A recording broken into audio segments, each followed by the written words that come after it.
call and see if he can join us now. Yeah, or whatever. So the report, uh,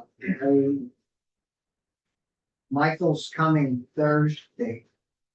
And we got two bills that we're gonna need to get out before the deadline. And that's 272 and 301. And, so I was gonna have to start working on those to see where we were. We've taken quite a lot of testing now involved. So we can, we'll go over that report list if you like. It doesn't have to be quick or anything, Well, they kind of wanted us to get them in as soon as we could, within a reasonable length of time. So, that's how we were gonna start the morning, but we pretty well gone through them ourselves, and we'll have Michael in on Thursday and go through them. I'll just ask him to give a quick review on each one. Yep, that'd be great. Yeah. So other than from that, I was gonna have us work on 272. Yep. And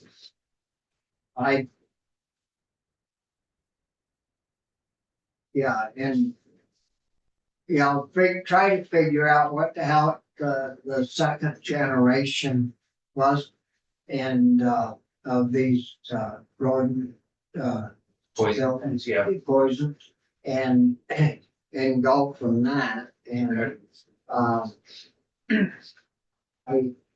I don't know, we've had several in regards to that. And I don't know if there was any negative testimony. I think that the licensing on the shells would help if you had to have an applicator's license to do certainly the bigger bags. And I think that's the way it is. If you get a pound or a 5 pound bag, you have to have an applicator's license.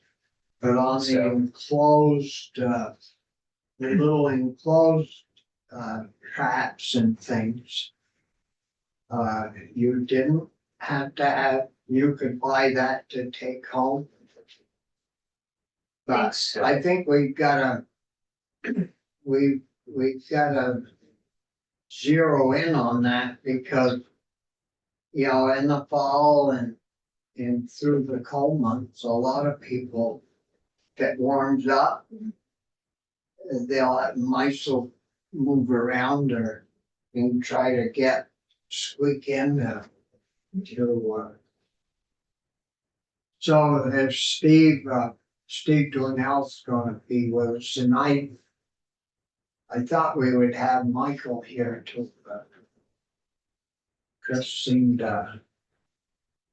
needing real bad, so he's doing an 82-page bill. The one the governor was on the radio about, I think this morning, saying it's gonna make it worse than better. Is this Act 250? Yeah. All right. Well, there's 82 pages, so I don't know who wrote it, but I put it together. But I thought they were trying to work with Commerce on this a little bit, but I don't know.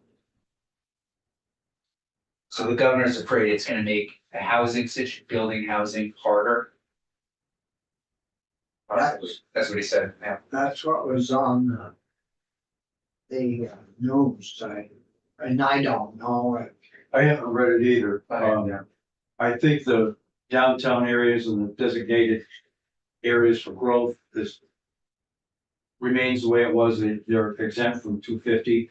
But it's the rural areas, the outside areas that, from what I understand, I read it, it even tightens the regulations more than the existing Act 250. I was going statewide too, Okay. and, So I think there are some issues, at least for me. uh, So in this bill, Bobby, I just read the bill again. There's nothing that distinguishes what a 1 pound or a 5 pound a bag, or who can buy it, who can do anything with it, as opposed to the traps. So we probably ought to at least, I don't know.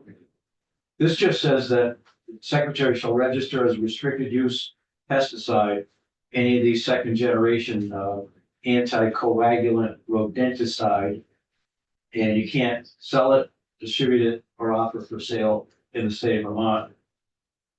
And then the only application comes from somebody that's got a license. So I don't know that but zeroes in enough on it. I don't know what they are, you know, the difference between the two Me either. and, first generation and second generation. I think the second generation is the kind that the mouse has to go in a little hole. But Well, the, second generation is the one that stops their heart, isn't it? That makes them bleed out. and That was a blood thinner. give me a handful someday, so. That was the anticoagulant. But Steve might way over, so he can. Okay. He'll help us figure it out. Yeah, because there may Long be weekend. something we need to add to this to make it a little clearer. I don't know whether I could use this stuff or not. Can I buy it? As long as I have Richie who's licensed to apply it? Yeah, but we don't wanna have it too tight either, where you gotta have a licensed individual to go get A little bit of it. something that's safe for Right. the homeowner. I mean, If I got a single rat, Right, you don't, don't make me get an exterminator for. no, you would run like heck, I'm sure. Yeah, right. Yeah, I jump on the table and jump up and down. I hope not. Yeah, I hope. The heavier you get, you know, the less that cable's gonna hold you up, so you. So you better buy a good tape. I don't. God, I haven't seen a rat in years. I haven't seen one either. Well, You get them by the chicken coops sometimes. Oh, yeah, of course you got do. chicken, Yeah, they get them by the chicken. yeah. Can they take a chicken? No, I don't think they can take a chicken. I think they're getting the eggs, Oh, also the feed, all that stuff, yeah. any place you have grain around, you're gonna have. But I have a heart, okay, trap them, I bring them over to Steers this way for free. I mean, it works. Now, Dick's Grill. He's got company. Hey, Travis, see, all right, thanks. Everybody, there you go. Yeah. morning. we had a very short, stay on the He floor. makes the this bed out of morning. my front. Oh, okay, okay. And it's Yeah. a dinner with your picture. Seemed good. Beyond, so we're onto that, 272 and, Right. we really need, a clearer explanation of what the bill actually does and who it allows to buy what and what they can't buy, especially individuals. And I know we talked about it with you before, but I guess our notes were still. Yeah, so Dave Huber, I think, testified. Dave Huber came in and testified Yeah, about this bill and, yeah, so, let me start, I guess, just maybe basic information. So there are a class of pesticides called rodenticides used to control rodents. there's a group of them that are called, are classified as anticoagulants. Okay, the way they kill the rodents is that they cause internal bleeding. There's a group that was developed in the 50s and 60s. They're called first generation anticoagulants. There's another group, a more, advanced group that was developed in the 80s called second generation anticoagulants. So they were developed because rodents were developing resistance to the first generation anticoagulants. Okay, so two different, there's also 3 or 4 products that are rodenticides that are not anticoagulants at all. They don't work that way. They have different ways of killing rodents. So you have 3 different groups of rodenticides, basically. Yeah.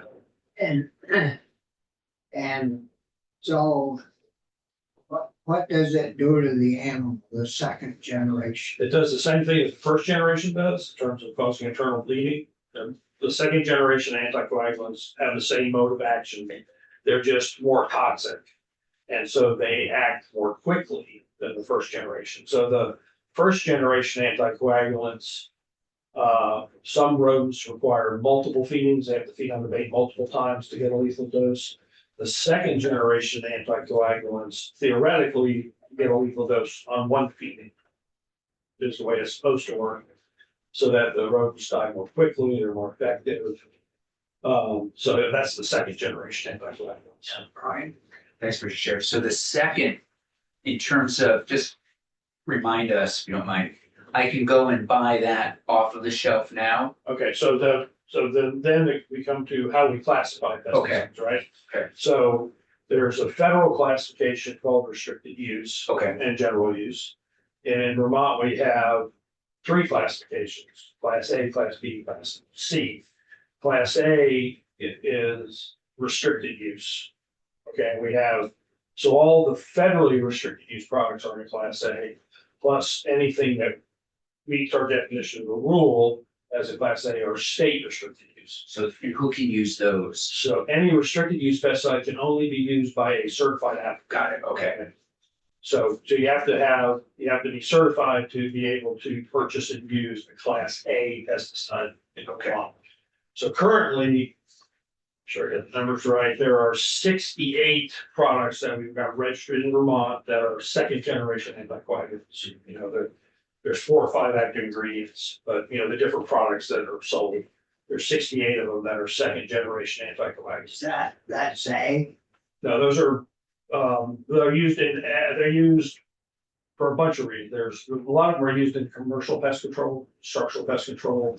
Some are available for use in agriculture. Commercial.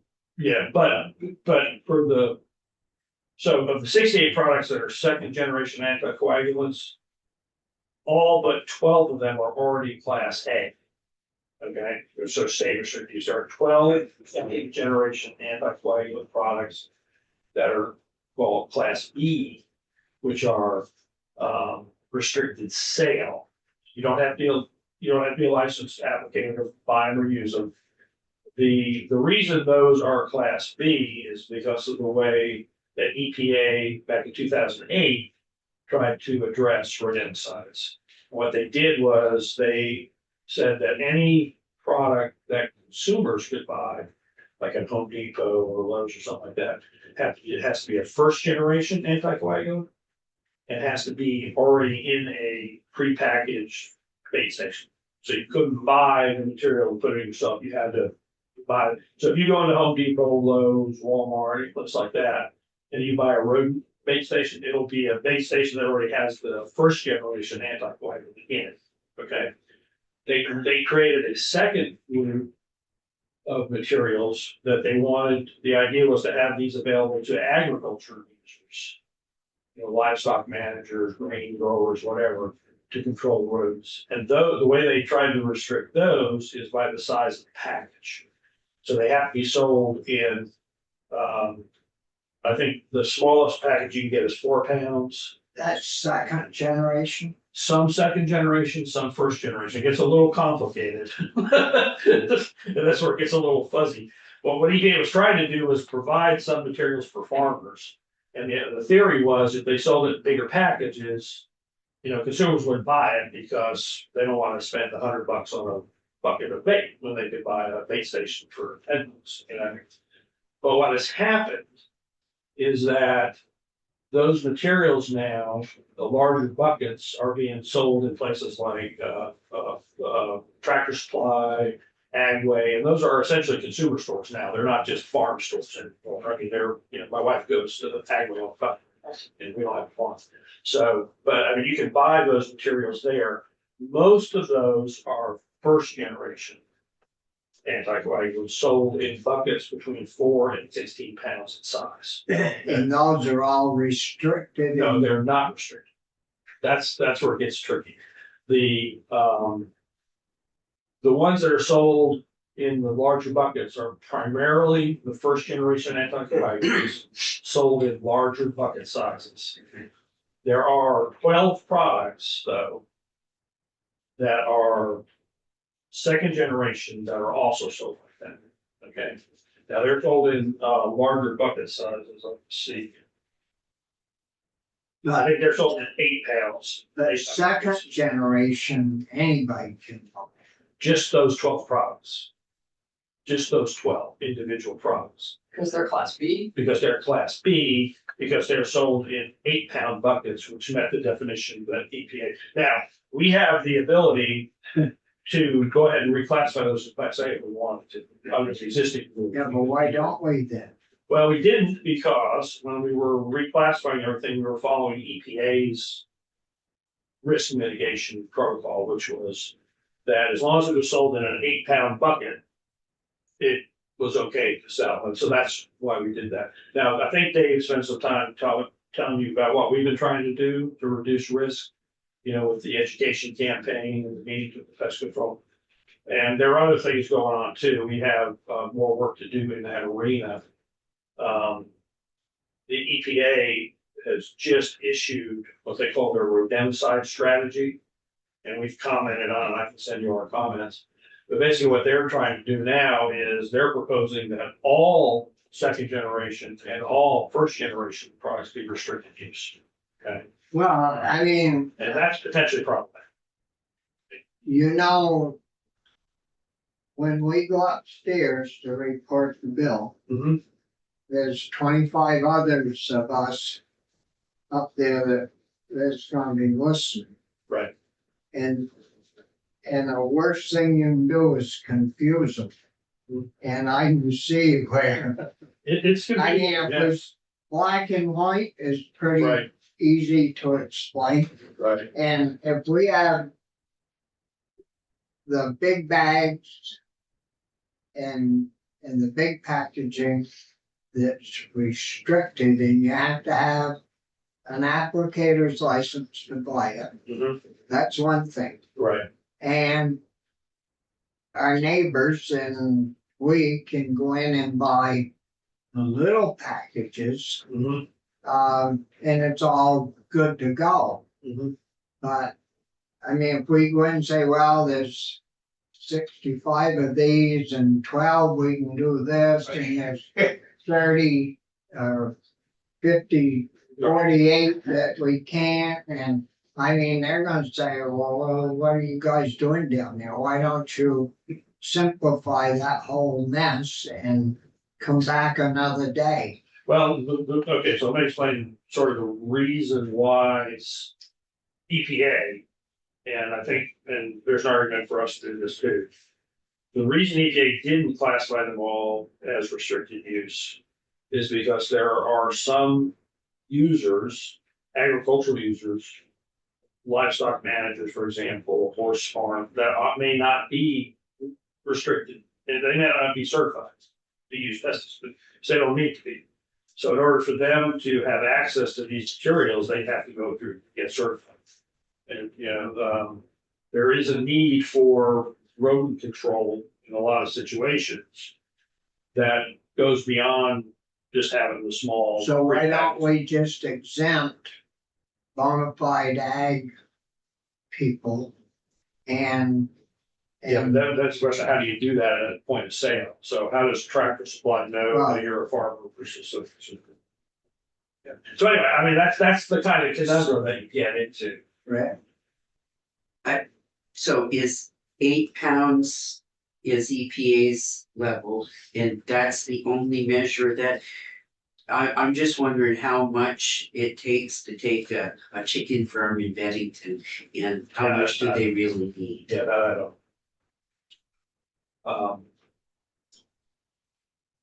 But we have, see, farmers, I don't know if it's a card or what they have, but I know they have some kind of an Yeah, identification. they have. So when they go to Agway and they buy something for the farm, they don't have to pay sales tax. Right. Remember, we did something years back on that. Yeah. And I don't know.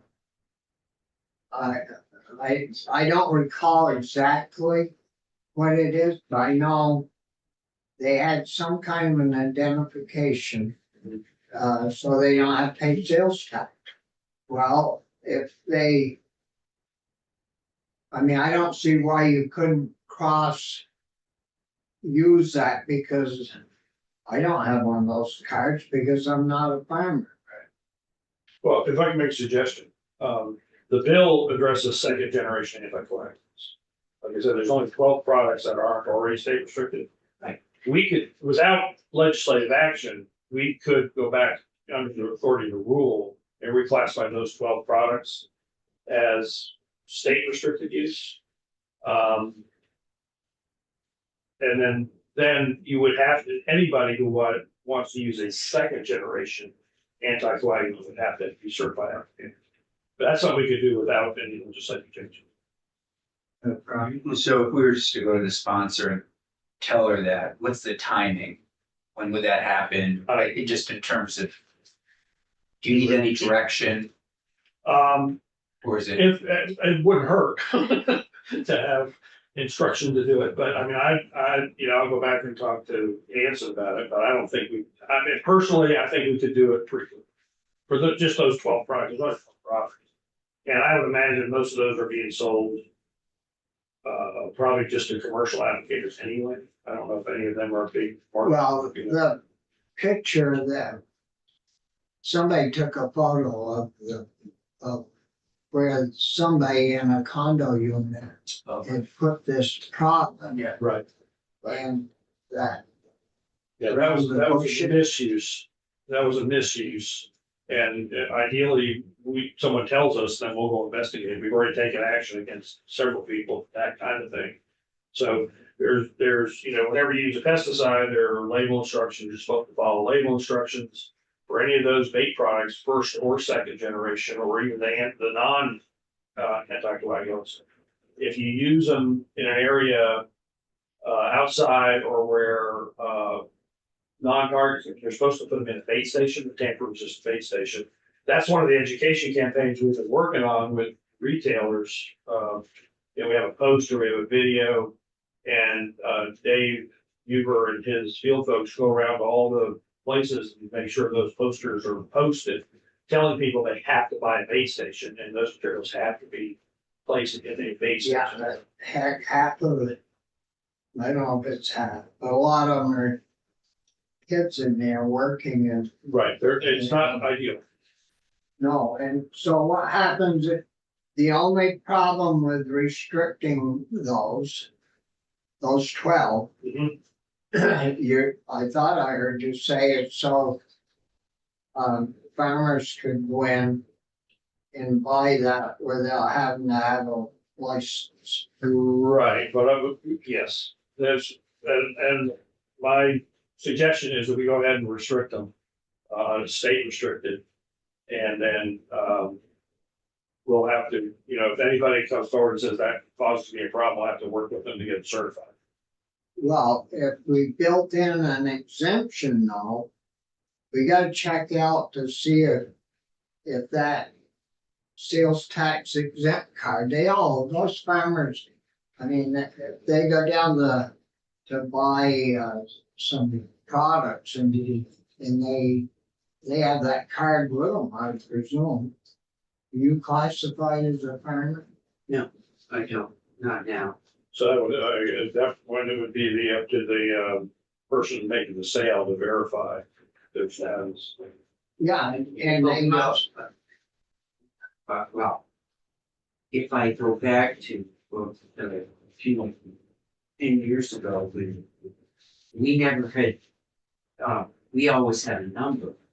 And we went in, the stores that we went in regularly, like Tractor Supply or at that time Agway or anything, they always had on record, our ag number.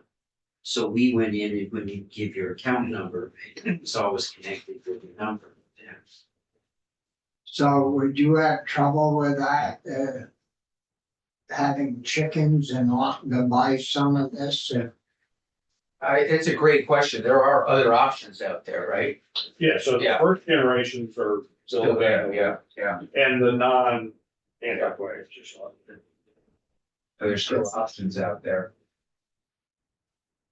I think the chair is right if we bring it to the floor and it's this and that Oh, and this. yeah. How would you keep track of what you could buy or couldn't buy? I know. So I'm just trying to understand, if we left it up to you through rulemaking to state restrict those 12 products, Right. what changes in the outside world from what it is now? Those 12 individual products would not be able to be sold to somebody who was not served. So what I imagine what happened, they just be taken off the shelves from places like, they wouldn't want to, they would just not sell those particular products. They've got plenty of other products that they're selling. They would, and to be honest, I really don't know if those 12 are being found in those types of stores. We haven't done that kind of, but we could look to see if they're available there. We probably wouldn't change anything. So if a farmer had a big problem, Right. really big problem, Right. what would he do if these are now bought? Or she, Well, if they're a certified applicator, they can hire, they can go buy the. as long as they're a certified applicator. Right. See, most of them, Or, okay, they, plant corn and use fertilizer Yeah. and all of that. The only ones that right, may not be is a small, an organic farmer that doesn't buy commercial fertilizer. right, so they're not certified. Okay, Irene? Thank you, Mr. Chair. interesting. Do I correctly understand that if these 12 anticoagulants are second generation and currently class B were reclassified as class A, Mhm. they could not even be sold in the little individual bait traps,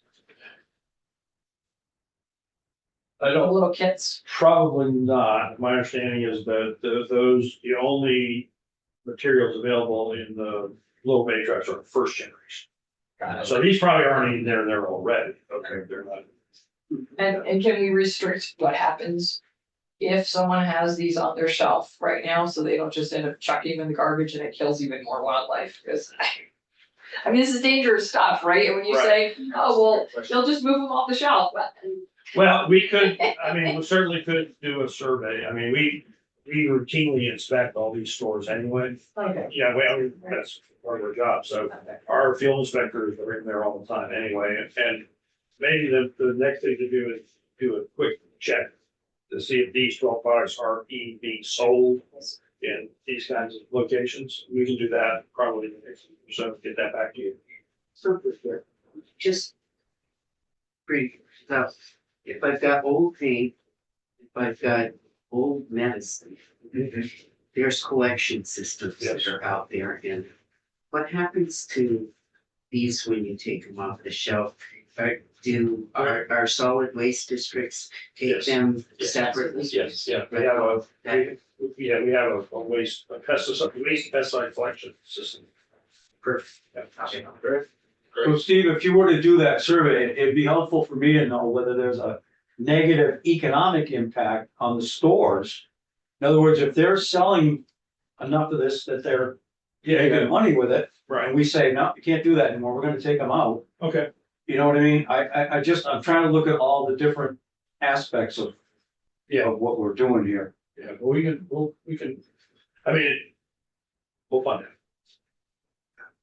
Thank you, Mr. Terry. Did I hear you say that Vermont has 3 different restrictions? Class A, class B, and is there a class C? Class C What is that? are consumer. We didn't talk about, it. Okay. Class, so, you know, there's the, Anti-flag. yeah, so a lot of materials, you know, hand sanitizers. Well, not hand sanitizers. Is there a place I can go online and see that? Yeah, Cause I'm, there is. I wouldn't want them. so class A, class B, class Yeah, C. Because if you're reporting the bill, you wanna be able to. Well, yeah. enforce it, Yeah, right? if I was, you know, reporting the bill, or I was gonna write an article and say, here's what the Yeah. classes are. We publish all the class A's, all the class B's. And I would find it where on, It's on our website, if you go to the Vermont Agency of Agriculture Market, the pesticide program. Okay. There's a list of them, you see. Perfect. Just to be, there's 12,000 products, so. It's a long list. oh, man, And we're talking about 12 12 of the individual products. out of 12,000. Yeah. Pretty small. But the 12 are pretty important that maybe they're there to buy. We just want to make sure that the wrong people don't buy one of them, take it out and poison the neighbor's dog. Right. That's it. And but apparently there's plenty of stuff out there that the chicken farm in Bennington would have some. Yes. I guess. So out of the 12,000, how many are restricted use? I couldn't tell you right off the top of my head. Yeah. Uh, But it's, you know, the majority of them are class C pesticides. You know, the, So A is pretty wide open. yeah, A is, and I'm sorry, I don't have those numbers with me, but, class A are primarily the agricultural pesticides. You know, the ones that are used in agriculture, production agriculture. A is, Class A, yeah. so those are restricted? Yes, yeah, yes, Restricted use. yeah, they're state restricted. They're either federally And restricted or at, state. at a certain, Yeah, certified applicator use. and B is, Controlled sale. So those are products that are, that require, you know, either, they have to be diluted before they're not ready to use, for example, or they have, other characteristics that require, you know, special handling or whatever, but they're not as toxic or as potentially dangerous as the class A's. A lot of the, turf products, like the weed and feed fertilizers and things used on golf courses are class 3 products. and those are restricted except for 12. That's class A.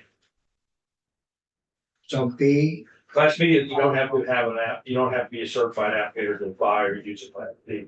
They're just restricted sale.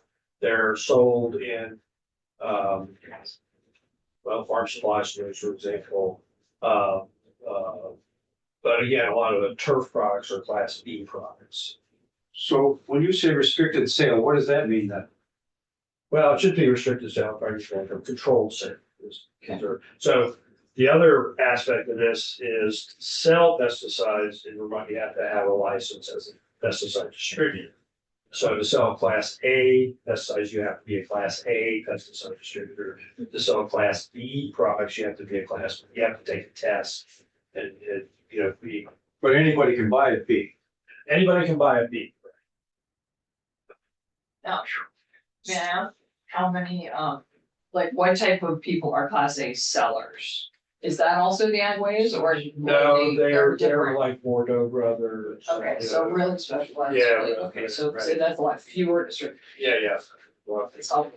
Right. Yeah, so you, I'm wondering if possible, can you draw us a little chart? Just, I mean, something so that we can just have it of the different. of the difference. Like at a Something- glance, you're At a saying? glance, bam. And not right now. No, I mean, That's a conflict. we could do a Go. graphic that shows class A, class B, class C. And We where they're couldn't sold. list all of No, them. no, well, like where they're sold, Yeah, who yeah, can yeah. buy Okay. them, and then circle the 12, cause we wanna maybe move them into that, like A from B. Okay. If they're in B now, we'll move it maybe to A. Cause that would be helpful to hand to people also in the Okay. chamber, right? Right. If we Yeah. didn't, so they could see it. It's just like. Wow. I don't know if they'd be able to understand it. Right. The. See, anything in those big packages. Right. Why would you or I or our friends need to buy a pound of Wouldn't make stuff any that- sense. I mean, we might go in and buy a little package with a couple ounces or an ounce, but But more likely just a trap, right? I mean, if we just got. a yeah, little I problem. mean. Yeah, so are you saying we have a solution for that problem? Are you saying that Well, if, those people buying the 12s aren't everyday people anyway, they're not gonna be the ones that are poisoning the neighbor's dog? well, it's gotta be those that are poisoning the neighbor's dog, because I doubt if the owner of who put that down has a license, so I see. if they can't buy it, That only- they wouldn't have it to go and poison the neighbor's dog. And if we, and so, but if we're concerned about Farmer Joe or the chicken farmer from Bennington that really needs to buy that but doesn't qualify it or does qualify as a farmer, they would have their number that Richie talked about Right. to prove they're a farmer. And they'd be able to buy it, and Until we reclassify it. Once we reclassify it, my understanding is you would have to go to a special store again, Correct. right? Right, if the 12 products we're talking about were classified as state restricted use, then only a class A distributor can handle. So now you can't pick it up on your rounds. You have to go somewhere else to grab those. But there'd be other Bigger options. Yeah. There are other options. People will be. Yes. Well, or the first generation. Or the first generation stuff, yeah. Right, if you want it, buy one. Just- So you got it figured out. Nope, I'm hoping the rulemaking can do that. Yeah, To be honest with you, because I don't know how in the heck anybody could report this the way it is, but without getting in a bunch of holes. it would be very confusing. Traps. Yeah. And that's something that if you confuse people, they're gonna say, hey, you know, you guys didn't vet this enough and we'll see you later. Well, we'll go back and get this information. And Okay. that, you know, the graphic to explain it. And I understand the intent of the sponsor, and I agree that that shouldn't happen. But I'm not sure that this is the clearest way to get it done. Yeah, that's, how many pesticides would you say were class A? I don't know the exact. It's a few thousand, 12,000 totes. 12,000 total. 12,000 total. and how The much list is 47 pages. For class A. Yeah, is, how much does it cost to register $200 per product. $200 per product? per product. So if you had 12 products that are not registered, hell, you must take in, if you got, how many pages? well, class A is 47 pages, class B is 110 pages. And I mean, they're like this. They can't individually all have to take $200. Yes, per product. That's Yeah, That's quite a little budget. right. And that, but, you know, that money's used for lots of things, it's not just our program. Yes. Did it buy that lady's dog back? We're never informed of that situation, unfortunately. We should have been, so we could have investigated. So So if we did the other 12 products, be another $2,400, right? Well, they're already registered. Oh, So they just get moved from one category. Exactly, yeah, we would just move them from, They move from the B list to the A to list. which is 110 pages, I think.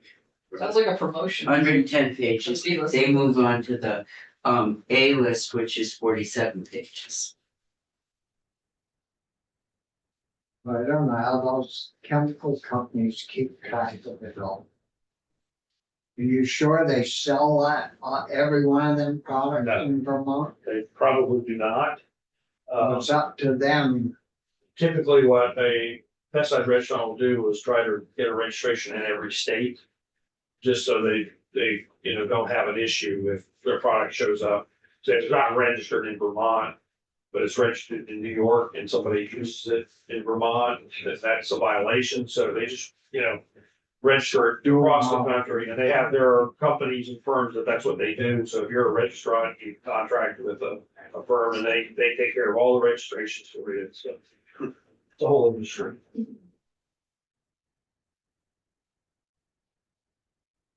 Well, so you've got down what your, Yeah, got my homework assignment. Thanks. well, any other questions for Steve on this particular issue? No, thank you. Yeah, I just wanna double check. What you're talking about doing vehicle making would be basically what this asks for, or is there some difference? Well, there are several things in the bill, but this just takes care of the one issue of making them restricted use, and there already are, most of them restricted use. How? That's a chunk. So, you mentioned it takes care of one of the issues. What's the other? Well, and the other provision of the bill, About wildlife, there's a, requirement to, produce a report. Which, would be something we'd have to do and figure out how to do.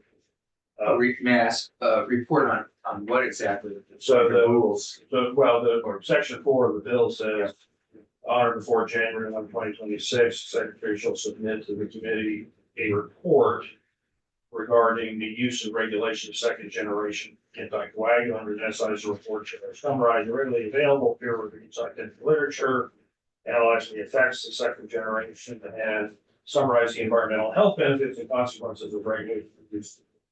So, we'd have to work on that, and that could potentially be a lot of work. Some of that could be already pretty available.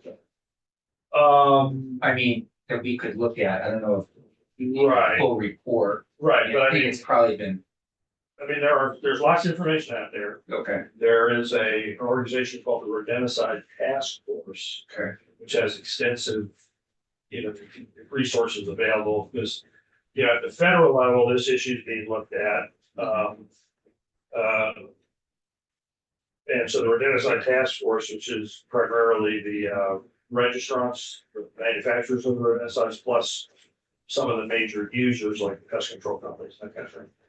They are working on this and providing a lot of information to the EPA. So, the problem for me being charged with doing this is I wouldn't just say, here's the website. I still have to write a report. I couldn't just say, here, go look at the website. So I'd have to go back or someone on our staff would have to summarize all the peer reviewed scientific literature. And then we'd have to summarize the environmental health effects. So it would be a task. And you If we got rid of, if we had these restricted, right. so that just, so that you had to be an applicator to buy it. Right. And a farmer wouldn't, if they didn't have a pesticide applicator's license, they'd have their exempt card. Right. Then we could get rid of section 4, you wouldn't need a report. That's your decision. Well, I mean, what good would the report do if we had just licensed applicators Yeah. Farmers buying the product, you wouldn't need a report. And I think we recognize by this action, the serious nature of it. That's part of what the report's asking for. We're acting. So maybe we don't need that, if it's all gonna be done, yeah. I see wildlife references here, which we haven't addressed. Because there are secondary effects, right, that we heard about last time. Up in what's section? 3. I think Yeah, and it's mentioned again under the report. somehow the secretary would have to ensure that the use of these rodenticides would not result in significant adverse effect to non-target wildlife. I don't know how anybody can ensure anything, but Well, that might have to be rewritten. You know, or, I mean, I guess if you can't buy it, you're ensuring that. I don't well, the only people that could buy it would be license. licensed and farmers and Right. You're still gonna have downstream effects, right? You're still gonna have a flock that sees a mouse, it's, Yeah, we can buy this. And you could still, file a concern. At some point, right? I mean, if something were to happen, somebody can still, you look into these things all the time. Right, I mean,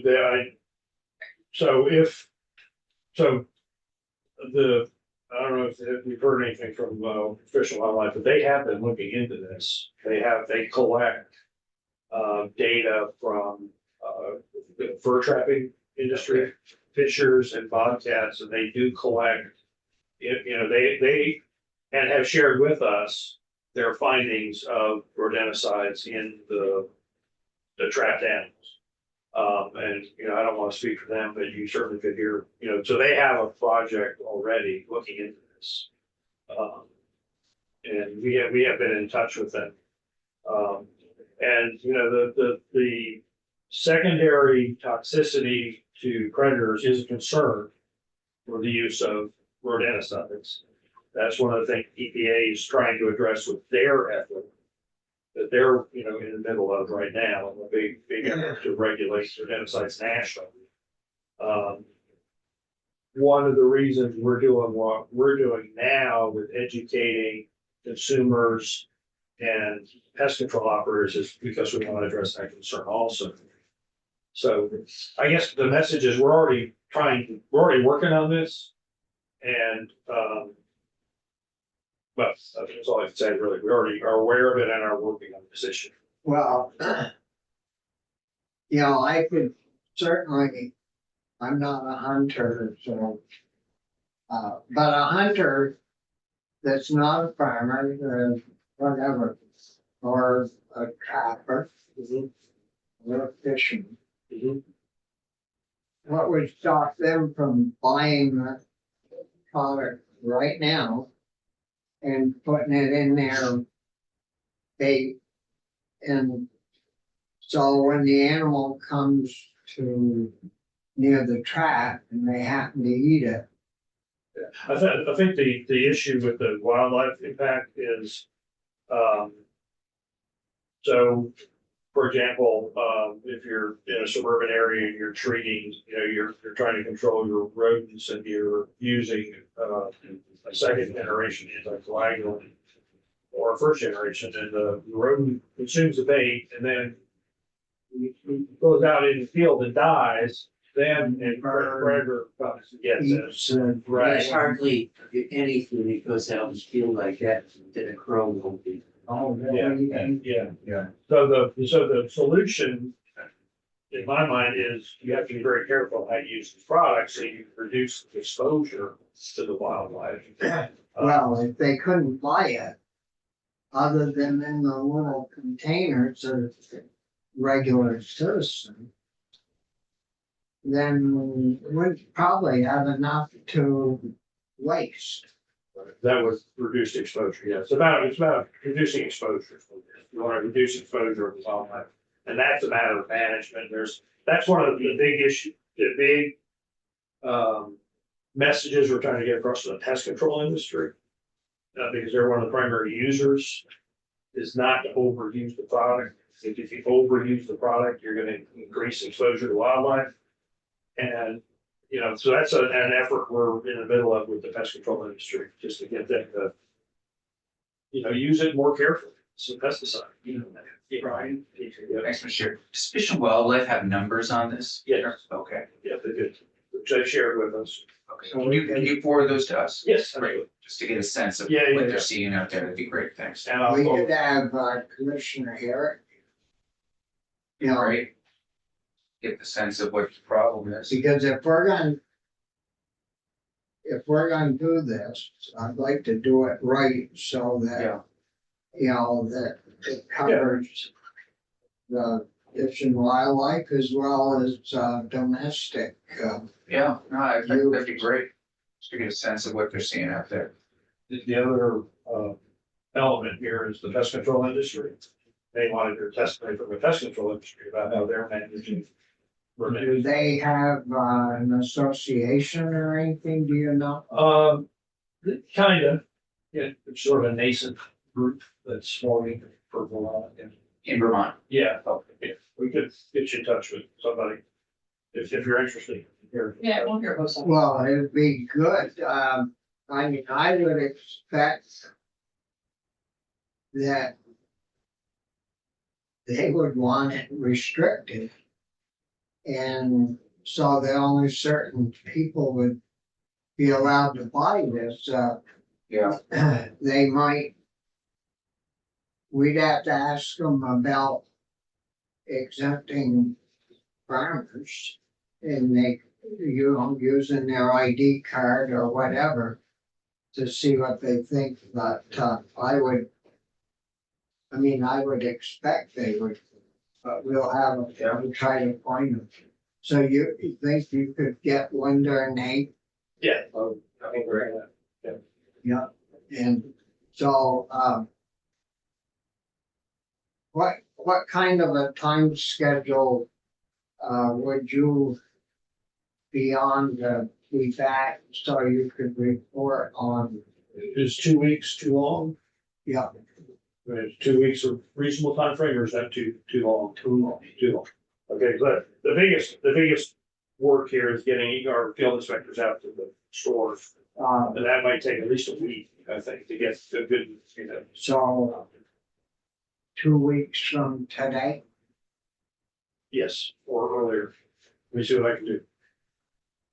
because When do we have? to Crossover's build out? 19. we've got. Yeah. And you don't wanna get. We don't wanna get caught up in that last week, Could, cause that'll be a zoo upstairs. so if he could report back to us next week, Yeah, that would be So excellent. the end of next week? Yeah. So part of the report, sounds like there are a bunch of different things. And Yeah. then Right, the talk surveys will about, take time. Yeah. Okay, you should have some discussions about getting rid of. You know, like the last section, okay, the reports, we shouldn't need all those reports if we get. It restricted to who heck can buy this to some extent. Or any other changes that. You know, that reports would wanna make to the bill. So I guess my question now is, are we gonna go ahead with the bill or allow the agency to make rules? Well, shouldn't we figure out what's going on with the fish and wildlife Yeah. and hear Yeah. that? Sure. And then we'll wait until Steve comes back with those other Okay. changes, so Yeah. we're gonna put, this one on hold 272 until a week from Friday at least, and yeah, well, if you aren't, we'll work on it. if you find that you aren't gonna be ready, Mhm. you know, Wednesday or Thursday, let us know and we'll, Well, we'll start working on it this afternoon. but the way we operate in here, if you don't show up, we may just do it the way we want it. That's If you wanna be part of the fixing, it would be At the good. table or on the menu, right? That's right. Yeah. Always. Okay, in 301, do you have some sections in that, Well, you had, at the last time we talked about, you had expressed some concern about the language change. Shall, may. Yep. And, Steve Collier, my understanding is anyway, sent some language to Michael Grady to correct that. yeah, and Mike was supposed to be here today, but he had to be in a different committee, so Okay, and I've got it here, I just don't have it, I mean, I just have it. what page is that on? Starting on page 12. I remember the conversation. This was about which Michelle Dene. Exactly. Right, on what issue? Well, so we had proposed changing shall and may, and Right, then we had a folks conversation. correctly pointed out that that's pretty broad. Response, surveying stuff. Right, so we've gone back and modified that, so basically give. What we were trying to do is establish some discretion for some of the items, but not for others, because some of the things we just can't really do, you know. With the resources, but we like the authority to do it if we needed it. So the proposed change, and I don't know, What page is this on? well, would it make sense to make copies of this? Per se. Well, It's online. is there a People are online. section that's rewritten? Yeah, so if you go to, Could we pull up on the screen? Maybe would that be helpful for people? did Mike, did Steve send it to you? Oh, Let's see, I have the This original one. has the authority to. Oh, you have that? Okay, yeah, you have it, I'm sorry, you got And it. it's online, so. Yeah, you got it, yeah, so yeah, has the authority to, surveys, 1, 2, and 3, basically, give us the discretion to do it if we could or needed to. And then, on page 13, the two items I think you were concerned about was that we shall provide information to the Department of Health and towns and et cetera, whatever. I appreciate that. That's really helpful. Well, yeah. I remember our Yeah, be good for that to know. yeah. Thank you. Yeah, if we have information, we're gonna share it. Yeah, no, thanks a million for that. Yeah, and then that's pretty much it. And yeah, so those are the changes based on. So the update changes are here. Yeah, So your section of this is good. yeah, if that's acceptable to you. Okay. Then, Yeah, that's fine. it works. And what about any other questions on that? No, I'm just lined up right now. So those were the two, Steve. There's nothing on page 14. Not that, I mean, we had proposed changes to 14, but those weren't, we didn't talk about them last time. Okay. Those are all changes to make it, the way we're actually doing things. Okay. Yeah. So. Is it? Those there are all good. It does, yeah.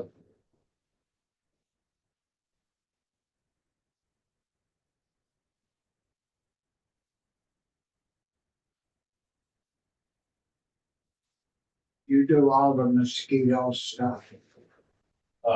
You're, It's in our division. yeah. Yeah. So section 14.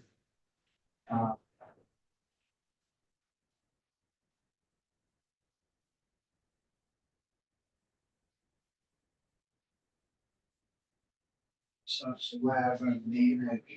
Yeah, I was just looking at that, Mr. Chairman. So What's that? instead of control, we now use the word management.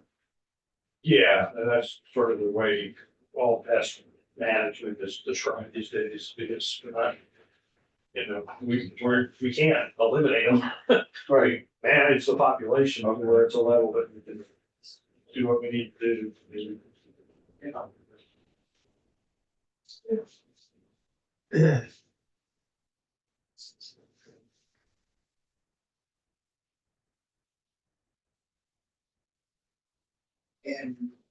And you don't need a technician, you just have a trained person.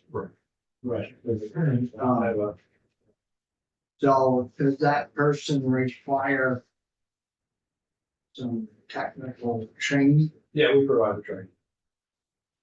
We have, well, Patty Casey, who you know, is, an expert on this, and then we have Eliza Doncaster, who's trained to identify mosquitoes, So and then should she we, trains people.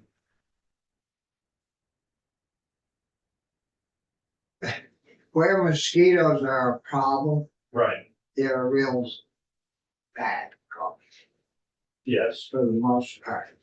And if we had a person living in one of those districts, the Senate districts, they might question whether, well, why are you doing away with a technical person or a person that's trained and just putting person in there? And we might, that's at page 16. Well, it says trained persons. If they want one more trained person, Trained and approved by the agency. secretary may employ one or more trained persons.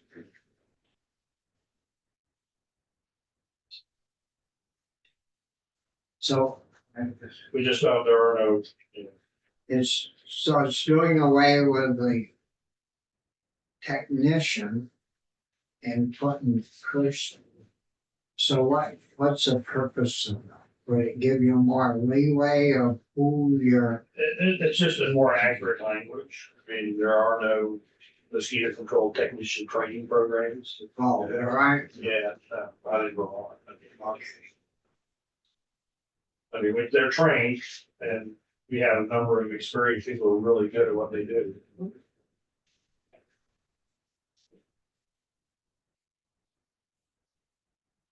Any other questions, for Steve in regards to this section of 301? Yep.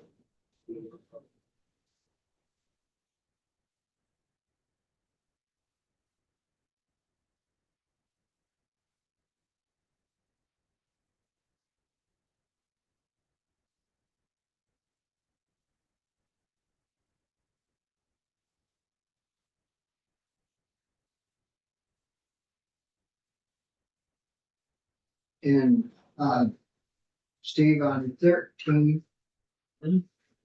it says, down on line 12, and the secretary shall see. Right. And, I mean, that, we rely on that board because it's made up of a wide variety of people. We rely on that board for input to us quite a bit. And why would we not expect the board to give advice to the, Because the composition of the board doesn't include, people who know anything about mosquito control, they're agricultural folks. We've got soil scientists, we've got, certified crop consultant, we've got farmers on there, so it's not, I mean, there's no one, there's not a mosquito person on there, or a mosquito biologist, or a, wildlife biologist. There's a representative ANR, there's a representative Department of Health, but they already have access to comment on any of our permits. And so they already have their own people. right, so the way this works, so the idea here is that when we issue a permit for use of larvicides, we publish the permit, and the Department of Health and the ANR can look at that and comment if they feel like they need to. Go into the AID would just be another step, and the AIB would have a lot to say about it. other than the folks remaining on this part of the health, that they already have access to looking at it. So it's just another step that doesn't. Yeah, it just doesn't do anything. Any other questions?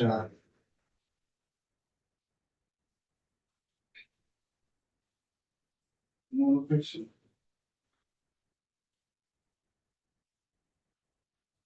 Okay. Well, as far as 301 goes, then you're good to go with it. For one section, yeah, I can't comment. Yeah. Section. Yeah. Well, any other questions for Steve at this point? I don't think so. No. Thank you, Steve. Thank you, Steve. Thank you for your time. Sure.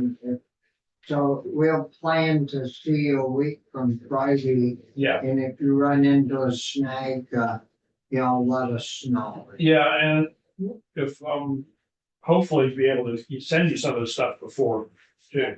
I'll send it, whatever I've got, if some of the stuff gets resolved earlier, something like the graphic and that kind of thing, we can send it beforehand, so you have it to look at before. I mean, so we can discuss it. Yeah, that sounds good. All right, thank Yeah. you. Thank you very much for coming a little early. Hey, no worries. Yeah, thanks, Steve. Really appreciate that. It was a long trip. It was snow. I'll And a little tell you, snow too, it was snow. some of the agencies are way away and, Yeah. Well, thank you very much. Yeah. yeah, Yeah, see you later.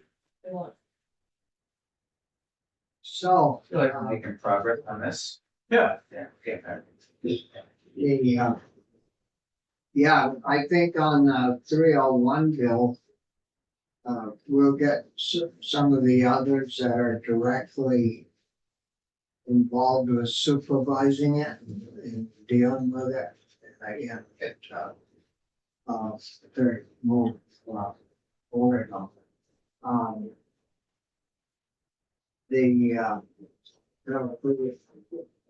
We had only those two bills to work on today. Great.